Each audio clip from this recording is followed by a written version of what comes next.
Good afternoon, everyone. It's an honor to welcome everyone to my riding of Leeds, Grenville, Thousand Islands, and Rideau Lakes. First, I want to thank you, Premier Ford, for being here today to make this exciting announcement and for always having the backs of the people that I represent.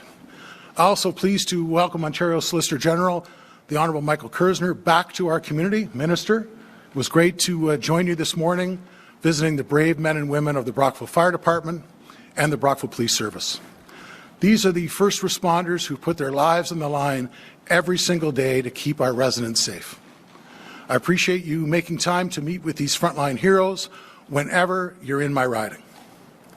Folks, with us today as well is Ontario's Minister of Public and Business Service Delivery and Procurement, the Honourable Stephen Crawford.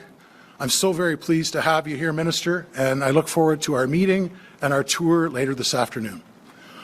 We're also joined today by two great mayors. First, our host mayor, Brant Burrow of the Township of Elizabethtown-Kitley, and the City of Brockville Mayor, Matt Rem. Your worships, welcome.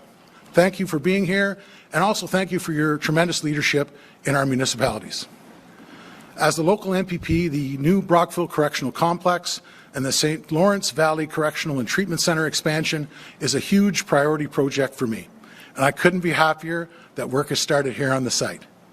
Today's announcement is another exciting step forward in replacing the 184-year-old Brockville Jail and providing our outstanding correctional workers with the modern facility that they deserve.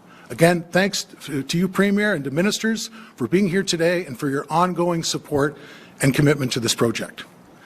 Now I'd like to take this opportunity to call on Mayor Brant Burrow to say a few words.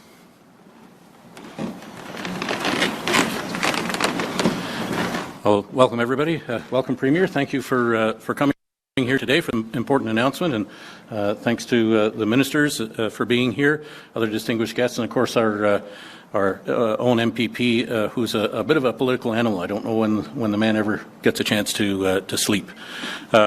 Just before I give a comment, I want to share a little anecdote with you. It'll only take a moment, but for those who have never had the privilege of serving in public office, it can be a pretty stressful job, but there are lighthearted moments that come along as well. And as I stand here today with regards to this particular announcement, what comes to mind instantly is the last time the Premier visited this site for an announcement related to this project. The then Mayor Brockville at the time was ahead of me in the speaking order, and he got up to the podium and he welcomed everybody to the City of Brockville. And then I got up afterwards and gave everybody a little bit of a geography lesson and explained that the City of Brockville is on the other side of the street where all the street lights are, and we're standing here in the Township of Elizabethtown-Kitley. So I welcomed everybody to the Township, and when I returned to the lineup, Mayor Baker leaned over to me and he said, "You know, as I was walking back from the podium, I thought to myself, I wonder if I'm going to get away with that." And then you started to speak, and I thought, nope, I'm not going to get away with that. So that's one of those things that just sort of sticks in my mind. So there's a little geography lesson for the region. But we're very excited and quite honoured to have the Premier here. Very excited about the announcement today that we're at this significant milestone in the history of this project. Not only will it provide a modern complex that's needed in the correctional sector, but for a region such as ours, the good-paying jobs that this project is going to represent and sustain once it's built are going to pay into not only the township economy but the regional economy. And so it's very, very important to us that we have those types of anchor projects in our region supporting what we do in this area. And so I just want to make sure everybody knows that's not gone unnoticed, and we do appreciate it very, very much. And so without further ado, I'm going to introduce now the Honourable Minister, Solicitor General Michael Kerzner, to share a few words with us. Thank you, Minister. Mayor. Thank you. Well, thank you. Good morning, mayors, and my great friend, our House Leader, Steve Clark. Our government's promise to protect Ontario is a constancy without precedent. It means no matter what, our inherent right to live safely in our own neighbourhoods will always be fulfilled. It's a promise to make sure that we can see our kids off to school and check in on our seniors, to go to work, shop, play, and worship safely. And it's a promise to hold criminals accountable for their actions. As Solicitor General, I'm proud to be part of a government Premier Ford, that is undeniably and unapologetically tough on crime. Not only do Ontarians know it, but all of Canada knows it as well. You see, we're not afraid of the task in front of us, fighting crime wherever or whatever it is, combating the flow of illegal guns, stopping violent home invasions and auto theft, human trafficking, other form of criminality for that matter. No one will ever see us on the sidelines. And we have responded with unprecedented investments in our public safety, in our OPP, municipal and First Nations police services, more boots on the ground, more technology and resources, and an attitude and tone never seen before. And today, here in Brockville, our vision continues to unfold. We are implementing our vision with strategy, with transparency, and with resolve. And part of that vision is recognizing that for the safety of the public, offenders, particularly repeat and violent offenders, belong in one place, behind bars and in jail. And that's why since 2018, our government, led by the Premier, has implemented tough-on-crime legislation on bail reform and pushed our federal partners hard to do their part. We promised we would always find room to keep dangerous criminals locked up. And we've been transparent about exactly where we are building more capacity, something no other government ever did before. We made a commitment, a $3 billion commitment, to build new facilities, deliver major upgrades to our existing correctional infrastructure, and that's just the asked my Ministry of the Solicitor General to expand and optimize space in our existing facilities, and this is already yielding great results. And we're hiring and training thousands of new correctional officers and probation and parole officers. We're leaving no stone unturned, going so far as to see how many of the 7 jails closed by the Ontario Liberal government can be reopened. And stay tuned. We said we would add over 1,000 new beds into the system soon, and we're delivering. At the Thunder Bay brand new correctional centre, to be completed on time later this year, over 340 beds with more to come, over 110 beds brought back online in London at the Elgin Middlesex Detention Centre. We're reopening, and we've almost completed the reopening of the Ontario Correctional Institute, OCI, over 220 beds brought back online. We're reopening this year over 300 beds at the Toronto South Detention Centre, adding over 300 new spaces in brand new modular builds already announced. We promised we would add over 1,000 beds to the system, and we are delivering. But it's not just about bricks and mortar. It's also about the brave men and women who work hard every day all over our province to keep us safe. Their welfare is top of mind, and we will not stop in making sure that they have the supports, the resources, and the programs available to them when they need it. You see, they redefine a phrase that we should never take for granted: service over self. And the flash they wear on the side of their uniforms represents respect and the continuity of our public safety and the identity and love of our province, sacred through the generations. Our commitment, our promise, and our transparency and our resolve will be absolute and constant, because in this country and province, leadership matters. We know we have serious problems to solve, and we need leaders to stand up and to tell us not always what we want to hear, but what we need to hear. And that's our Premier, the Honourable Doug Ford. Premier, the podium is yours. Thank you. Merci. Miigwech. Thanks. Well, first of all, I want to say hello to everyone and thank you, Minister Kerzner and Minister Crawford, and of course the local champion, Steve Clark. We call him Clarky. And you know, I was talking to the mayor. I want to welcome both mayors here as well, and Superintendent Jennifer Bicel. But they showed me a list, and this is all due to Steve Clark. And that follows everything from job creation to infrastructure to health to community and safety and policing and education.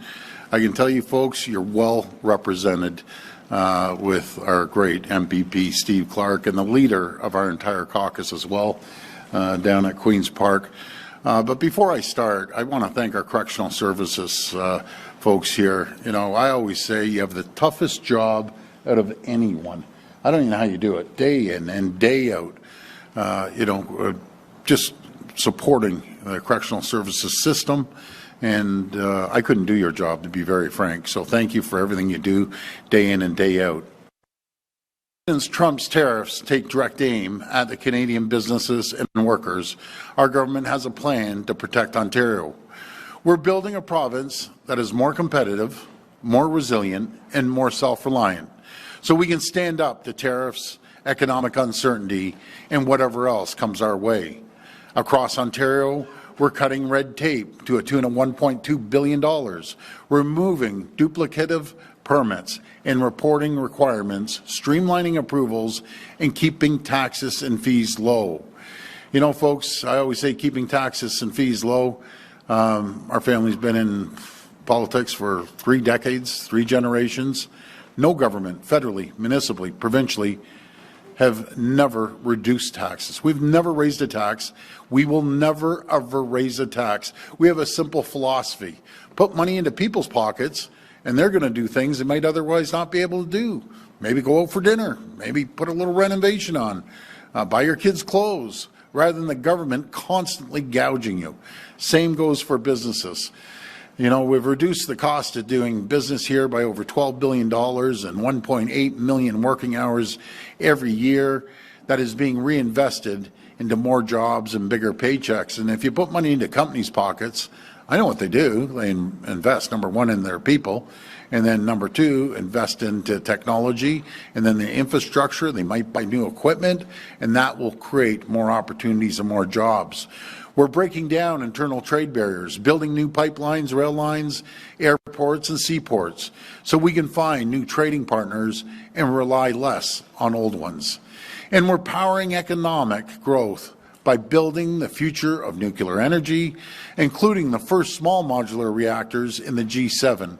We're leading the world when it comes to small modular reactors, and the first large-scale nuclear facilities in decades, along with the largest battery storage project in Canada, actually just down the road from here in Edwardsburg Cardinal. And I think you were there with us. That was a big site there. Our government is also doubling down on our more than $223 billion plan to build, which is the largest plan of its kind in Canadian history, so we can create jobs, grow Ontario's economy, and invest in world-class services that workers and families depend on. Here in Leeds Grenville, we're investing over $24 million through our municipal housing infrastructure program to upgrade the Canteen Park main pumping station and support the construction of new homes across the region. We've invested $88 million to build 3 new schools and expand 2 others. And we're making travel in Eastern Ontario faster and safer by upgrading Highway 401 between Melroy Town and Brockville, creating good-paying construction jobs through resurfacing work, bridge repairs, and ramp upgrades. Our plan to protect Ontario includes cracking down on violent criminals who are preying on the hard-working people of this province. Under the leadership of Minister Kerzner and Minister Downey, we are passing new tough-on-crime legislation, hiring more judges, and making targeted investments in our police services. But we can't do it alone. We need the federal government to follow through with our promise to reform Canada's broken bail system and keep repeat offenders behind bars. My message to the federal government: enough has gone by, enough time has gone by. Stop dilly-dallying and let's start moving forward on the bail reform. We also need to make sure that we're putting the rights of victims ahead of criminals. You know, you always hear about charter this, charter that, charter rights for criminals. How about the charter rights for the victims once and for all? I think I'll keel over if I ever hear one of the judges out there say they're going to have charter rights for the victims that carry these crimes for a lifetime, while these criminals are out on the streets repeating and repeating and repeating offenses. That's why last week we wrote to the federal government asking them to legalize the use of pepper spray for self-defense. It's a common sense way to help people, especially women in vulnerable situations, to protect themselves and their family. Let's say a woman's leaving a job at night and walking home. She needs something to defend herself. You know, after all these crazy lunatics are running around because our courts are letting these people out on bail. Folks, they don't get out on bail once, not twice, not 3 times, 4 times, and 5 times, just to repeat the offenses. You know, we've all lived here our whole lives. Did we ever see this 10 years ago? 15 years ago? No, we've never seen this. We've seen it starting about 5 years ago. It's running rampant across Ontario, and we're going to put an end to it. We're also pushing for the federal government to collect DNA from people arrested for serious sexual offenses to speed up investigations and bring criminals to justice. I find it ironic that these criminals get arrested, first thing that happens, they get their fingerprints. Why are we not taking DNA samples from them immediately?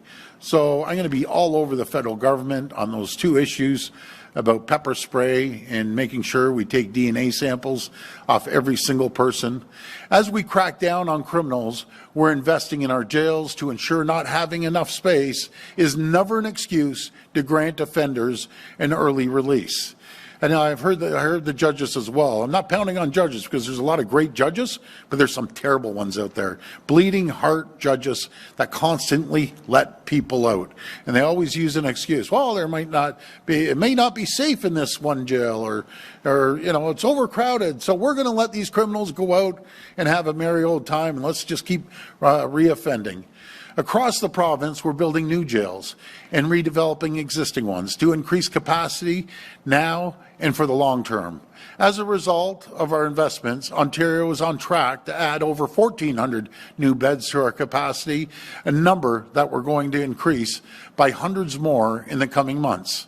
Which brings us for today's announcement that we move forward on work to start building the new Brockville Correctional Centre and expand the St. Lawrence Valley Correctional and Treatment Centre, issuing a request for qualifications on this project, which will include an additional 20 beds compared to what it was previously announced, bringing the grand total to 295 beds. The expanded capacity in Brockville will lead to more than 400 additional jobs for correctional service officers. You know, that's what I love. 400 additional people are going to bring home a paycheck, which they might otherwise not be able to have. And they're going to have a great health plan. They're going to have a good pension, because I love our correctional service officers. They're absolute champions. To complement the more than 3,200 staff we have hired to strengthen Ontario's corrections system to date. We know we need to do more to fix a broken bail system and protect our province.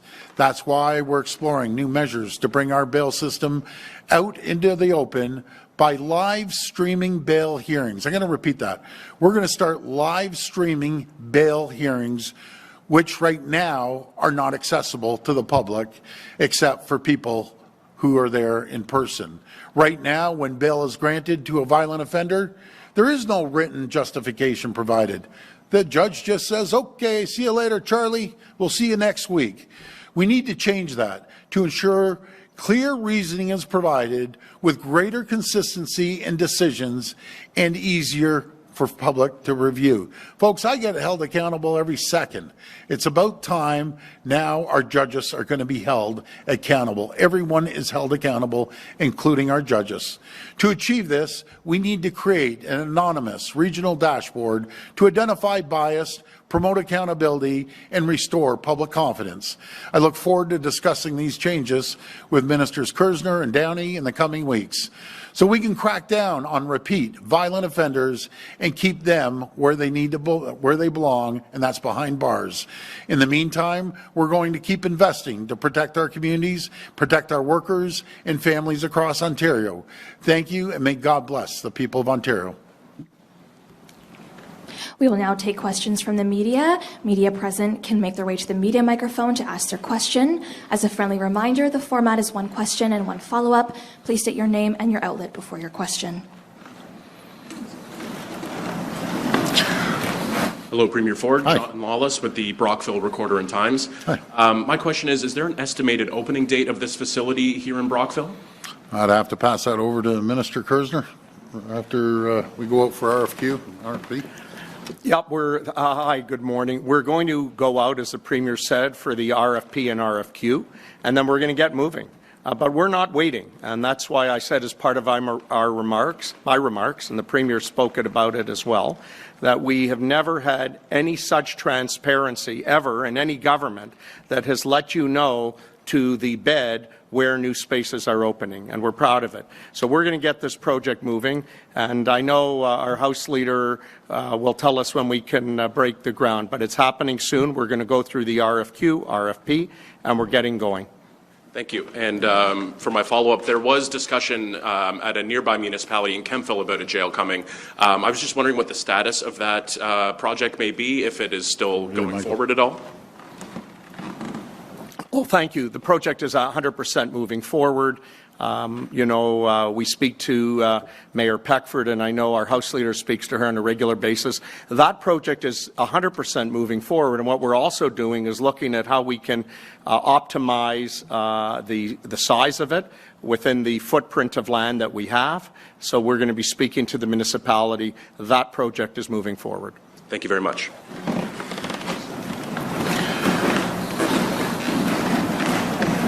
Premier Ford, Max Paris, CBC News. What do you make of the idea of giving Don Cherry the Order of Canada, given how upset many French Canadians seem to be about the idea? Well, you know something, Don Cherry is an icon, and he has helped so many communities. And his area, obviously, is in sport, in hockey.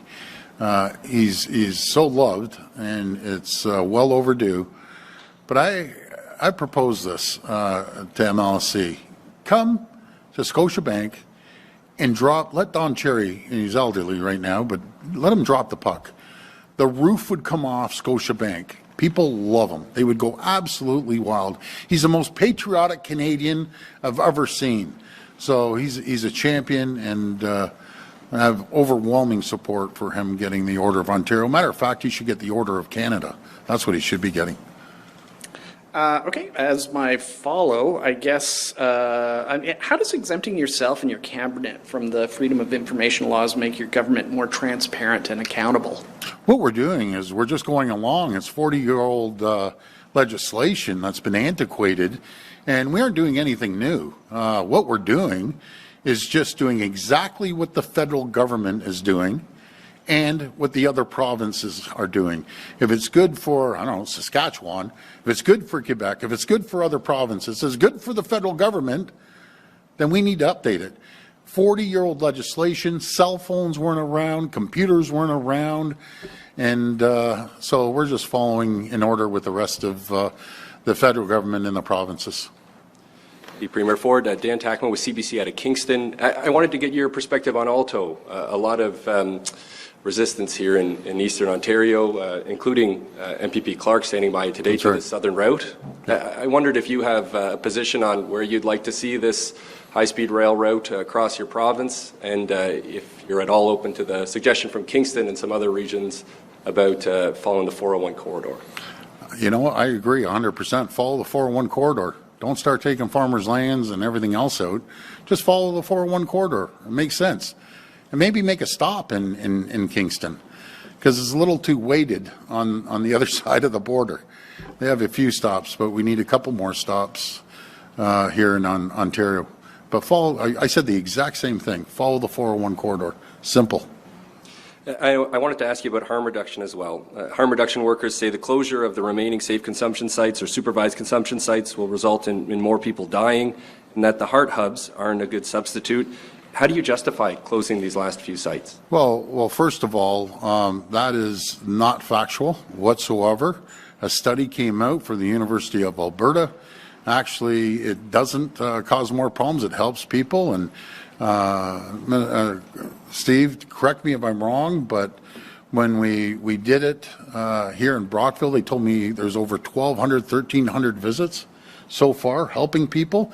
The only difference is we aren't encouraging handing out needles and drugs, and there's no community that wants it.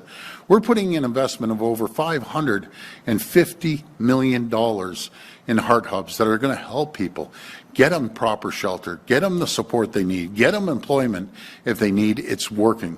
What I don't believe in sticking these injection sites in the middle of a community, down the street from a school, needles are all over the place. It's like giving an alcoholic a card for the LCBO and saying, okay, go in there and go to town. I'm passionate about this, by the way, and that's why I approved over 500, almost more than $500 million. I don't want to hurt these people. I want to help them. I want them to be productive. Addiction's terrible. It affects families. And you talk to any family member from an addict, and they're going to say, get them help. And that's exactly what we're doing. No government has invested more in supporting people with addiction than what we have. We're going to continue doing this. We're getting rid of funding for injection sites that they encourage people, giving them needles and everything else. And the federal government giving them free drugs, like unheard of. So we're going to support people, and it's working. And please do me a favor, read the article from the University of Alberta. It was in the National Post. What they're saying, it increases. It doesn't actually. If anything, it decreases. Hi, Premier. Laura Stone, Globe and Mail. Hi, Laura. Hey. Back to the FOI issue. Yes. Why can't Ontario be more transparent than these other places you're mentioning? And you're making this retroactive. So you're trying to. So can you address this complaint that you are trying to block the release of your cell phone records, and why are you trying to hide them? Okay. Well, first of all, I'll get to my cell phone records. First, why isn't anyone jumping up and down about the federal government, Laura? You live in Ottawa. Go knock on their door and say, why is the province of Ontario duplicating what you have and the rest of the provinces? We aren't just inventing this. We aren't the first out of the gate. We're antiquated. We're 40 years old. As for my cell phone, Laura, I would like to ask the people, I'm behind 6,643 messages. People call me 1,000 people a day on very personal issues. There's confidentiality. I was sworn to confidentiality for constituents, and I'm not going to release personal confidential information about people's lives. That's what it comes down to. And there's cabinet confidentiality. If you look at the Supreme Court rulings, it's about protecting cabinet confidentiality with the Ontario Public Service. But I have an idea. Judge me or judge our party on decisions, not on conversations that we have in a cabinet office or conversations that people trust that you are not going to release. Just imagine if I released personal, and it's very personal, a lot of health stuff and everything, every personal problem people have, they call me. I feel like a psychologist every day trying to solve everyone's personal issues. That is not good to release it. Matter of fact, I learned this back at City Hall days, and I'm sure my colleagues know this. When you leave office, you have to, even if the same party gets reelected and they go in there, you have to destroy every bit of information that you have on your constituents. And it's going to start all over again with the new MPP or the new City Council. That's the way it works. There has to be confidentiality. People have to be reassured when they text me, it's going to be confidential, and it will be confidential. Okay, thank you for that. I was hoping to ask Solicitor General Kerzner a question about Project Ontario. We haven't heard, Project Ontario, Project South. Yeah. We haven't heard anything from you in person on this. You talked about respecting people in uniform. What are you doing to protect those correctional officers? We know there was an attempted hit on one of them. Are you going to move on blocking access to their license plates, blocking access to the parking lots? What are you doing for those guards and people who work in the jails? Well, thank you, Laura. Firstly, people have said that I haven't been available to answer any questions. In fact, it's not so. I've been before the media at 2 news conferences after the synagogue shootings in Toronto in the last 2 weeks. Nobody asked me a question about that. As you know, Laura, this is being investigated by a number of police services, and also the Inspector General is doing his investigation. So this is going forward. We're going to wait to see what comes out. We take this matter as a provincial government very seriously. But, you know, Laura, we're here today because this is another reaffirmation as to how we keep Ontario safe, by putting more money into corrections and by sending a message that if anybody thinks they can break the law, but we don't have room for them, we do. We've got lots of room for those people that break the law. What are you doing to protect the guards? What are you doing? Next question. Premier, thank you for coming to Brockville. Let me do my very best. I'll do anything I can. I always say I have many jobs. My number one job is to protect communities, the citizens, their jobs, their businesses. But I will do anything to protect our correctional services officers, our police officers, our firefighters, our paramedics, our first responders, and whatever it takes, I'll do. Simple as that. And if you want to attack one of our correctional services officers or our police, you're going to pay a real penalty, a real penalty. Like they need, these guys who go after our officers, they deserve to sit in a hole for God knows 3 years. Maybe the message will get out. How dare you try to go after one of our correctional service officers? Of zero tolerance. So it's up to the judges to, again, as this goes in front of the courts, to put down the hardest, sentence they possibly can. And I can assure the people behind me, I have your backs. I'll always have your backs. And I'll do anything to protect you. Good. Premier, my name is John Fennick. I'm a reporter with the Westport Review-Mirror. Can you just comment on rehabilitation services that will be part of this correction facility? Will there actually be rehabilitation services in place and support to change the behavior when inmates are released? Yeah, well, Michael, you want to handle that? Well, I also, by the way, want to echo the Premier's remarks on standing with our correctional officers. These are people that work hard every single day, and as Solicitor General, I've traveled the province extensively, and I visited our facilities. I go in there, I meet with our local union representatives and the management, and I say to them, as a government, we will always have your backs. As we reimagine what this correctional complex will look like, it will represent, and as we see when we're building new correctional complexes, it represents a correctional system for tomorrow, so that we have all of the services embedded into the building, the best health care possible within the system, to have other treatment programs, to have our chaplaincy program there as well. So we will get back to you on more information, but again, how we re-envision a correctional complex for tomorrow is not how it was envisioned as the House Leader said in the 1840s. This is now in 2026. Thank you, sir. Just one quick follow-up. I drove down from Perth and filled up my truck. I pretty well had to take a mortgage out on my house to do that. It's crazy. It's crazy. Sir, could you comment on the U.S. and Iran war, and specifically what your thoughts are when the Strait of Hormuz might be opened and gas prices could fall? Is there an end game for you in this? Well, first of all, I share your sentiment because I fill up my car. When I escape from my OPP, I fill it up and away I go. It was $1.67 last night. It's outrageous. Do you know what solves all our problems? Let's start getting a pipeline built across our country. Let's bring it down to Sarnia. Let's get the pipeline over to the Irving refinery in New Brunswick. That would relieve it. Right now, we're relying on people from around the world, and some of those people don't even like us. But I think the U.S. and Israel are doing the right thing. The Iranian regime has killed tens of thousands of their own people, innocent people, and they're just a bunch of tyrants as far as I'm concerned, and we have to bring peace to the Middle East, and I encourage them to keep going, because people want them. The 90 million people want freedom. We had a rally, or I didn't, they did, I showed up. There's over 350,000 Iranians that are there supporting freedom, because their people are under siege and being, the heinous stories that I've heard too. They have to get rid of them and get rid of the leadership as quickly as possible and have democratic elected leaders.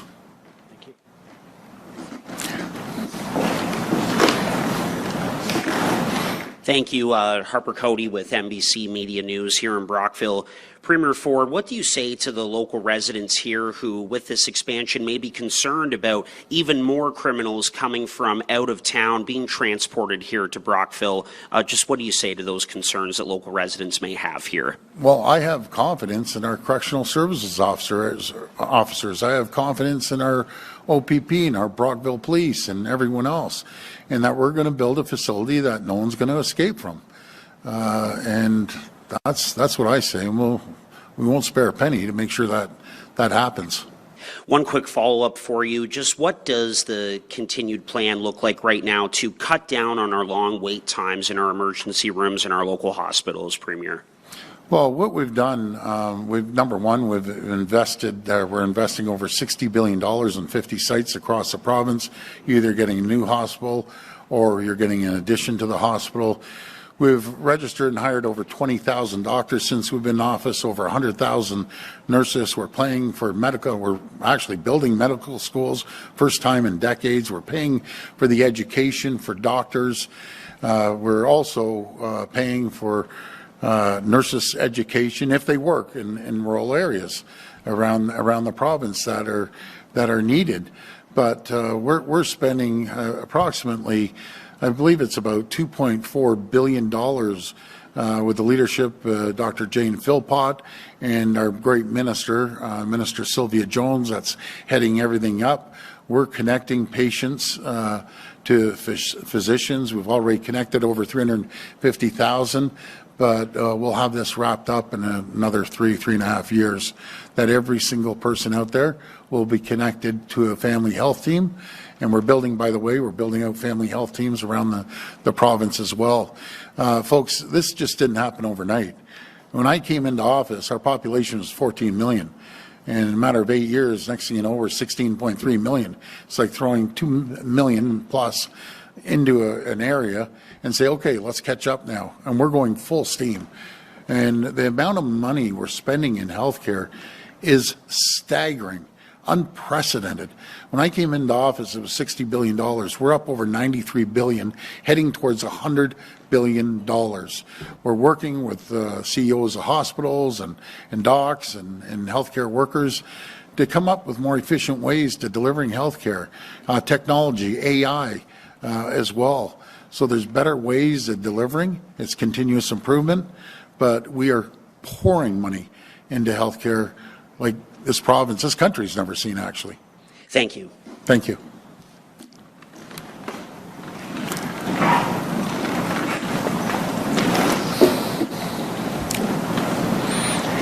Yes, hi, Premier. I'm Kevin Inglis with the Brockvillist here in Brockville. Hi, Kevin. So, Premier, I just wanted to go back to the updated Freedom of Information laws. You said that modernizing the Freedom of Information process means bringing Ontario in line with the federal government and other provinces. My question is, if this modernization will only make it harder for normal people to access government records in Ontario, should the province not be aiming to modernize its laws while retaining, if not improving, citizens' access to information to be a positive standout in Canada? Oh, I've been taking all the questions, Steve, over to you. He's heading it up. But again, we aren't going to be antiquated 40 years old legislation. We're following the federal government. We're following the other provinces. Folks, this isn't anything new. It's not pulling a rabbit out of your hat. We're just duplicating what other jurisdictions across the province have. But I'll hand it over to Minister Crawford. Yeah, thank you very much. And just reiterating what the Premier had said, this legislation was long overdue for a change. It was written in 1988, so it was very outdated. It was written well before cell phones, well before cloud computing, well before WhatsApp. So very, very outdated legislation. I should have everybody know that over 95% of what you're able to access now, you will still be able to access. So decisions, which is the most critical part of what we do, are openly transparent and public. So that is available for anybody through the public service, and that will continue to be. There will continue to be oversight by the Privacy Commissioner, by the Auditor General, etc. So nothing's really changing on that front. What we are doing is ensuring cabinet confidentiality. We're aligning with the majority of jurisdictions in the rest of Canada, and we're also ensuring that foreign countries, foreign companies, which have been taking advantage of our openness through predatory information gathering, will no longer be able to. So we will do what it takes to protect the people of Ontario. Thank you. I think you're being too politically correct. We've got to protect ourselves against the communist Chinese that are infiltrating our country, Canada, the U.S., everything into our education system, into high-tech companies. That's who we have to protect from, too. So it's serious. It's absolutely serious. I'd like to just follow up. You both mentioned in Friday's press conference, you mentioned the advent of, for example, cell phones, email, and cloud computing technologies as part of the reason for the need to update these freedom of information laws. Could you just explain what is unique about these technologies? That's added to. Fair enough. Well, thank you for the question. It's very simple. Again, we're going to follow the federal government. Try to FOI minister of federal government. You can't. Try to do it to the Premier of Saskatchewan. You can't. Or Quebec. Or I could name all the provinces. What we're doing is just modernizing it, bringing it up to date. And as Minister Crawford said, 95% will be available. But when it comes to people's personal conversations, that they need help and they tell personal stories, you know, I'm not a gossip magazine. I've been doing this since 2010. People messaging myself. They used to message my brother. By the way, no one in the entire world, being in my position, gives out their cell number. And they don't want that information spread all over the front page of the media. It's simple as that. Have some respect for the people that they can call their elected officials, and it's going to be confidential. They would lose their mind.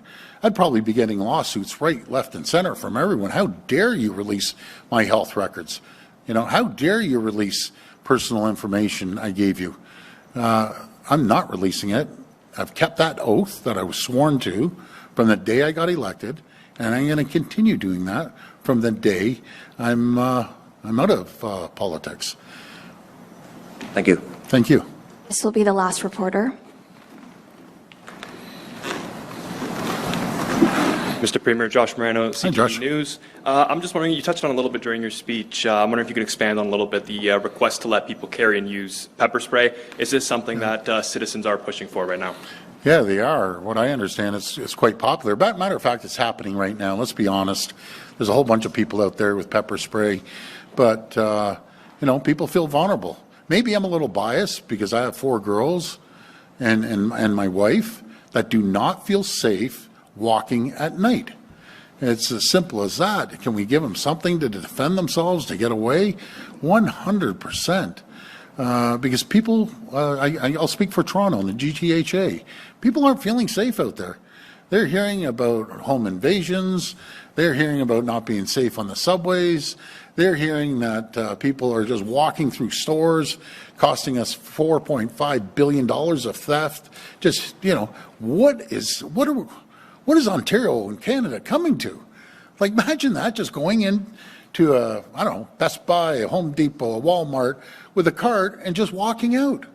Has nothing to do with pepper spray, but we're going to take care of that problem too. We're going to have proper security that can actually arrest people, because these poor security guards too are sitting there and saying, I'm helpless.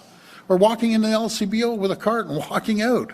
This has to stop. It starts with petty crime like that. Then it gets more serious. I had a community meeting with some folks at my house over the weekend. They're terrified to be left at home. Their wives and their kids are terrified to be left at home because there's home invasions happening, kicking doors in. 4 or 5 guys walk in with guns. One guy just got shot in the leg trying to protect his family. We need to use every tool that you have at home to protect your family. And that's what we need to do. So we need to make it legal, and that's up to the federal government. If you care about securing communities, care about women walking alone, approve this. Approve DNA, too, sampling. For sexual assault, someone gets sexually assaulted, you could solve the crime pretty quick like that if we had DNA from these criminals.